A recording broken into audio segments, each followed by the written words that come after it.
univers artistique, les autres le perçoivent comme dark, mais il est plutôt lumineux, je trouve, parce qu'il met en lumière ce que les gens ne voient pas. Et le but de l'art, c'est de vraiment mettre en lumière ce qui n'est pas dit, de pas forcément le faire littéralement, mais poétiquement. Comme ça permet à tout le monde d'avoir sa place et de pouvoir s'exprimer librement. Ma thématique de travail est le traumatisme de l'enfant dans les milieux sociaux dans la Caraïbe. Je suis une Caribéenne, une jeune Caribéenne qui a eu la chance de voyager, qui, par son histoire, a pu côtoyer énormément d'enfants qui ont vécu des traumatismes, qui ont souvent été cachés, et pour moi, c'était une évidence de les mettre en lumière. Alors la première difficulté a été de prendre du recul sur les histoires que je racontais, les messages que je voulais faire passer pour ne pas être trop affectée par ma thématique. Donc je me suis dit pourquoi pas le mettre en valeur avec l'art. À Aruba, il y a une symbolique différente avec la mort d'un enfant. Il y a une morgue pour enfants là-bas, et du coup j'ai passé ma résidence dans la morgue des enfants à travailler autour des corps, à comprendre la composition. Du coup, dans mon travail, la colle que j'utilise pour travailler autour de mes berceaux, c'est la colle qu'on utilise pour préparer les morts. Parce que tous mes travaux doivent vraiment rendre hommage à ces enfants qui sont morts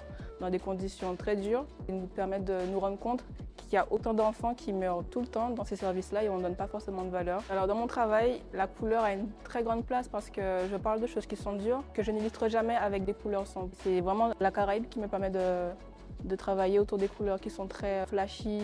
Même les gens, comment ils s'habillent, le fait qu'on est très coloré ici, ça influence mon travail vraiment.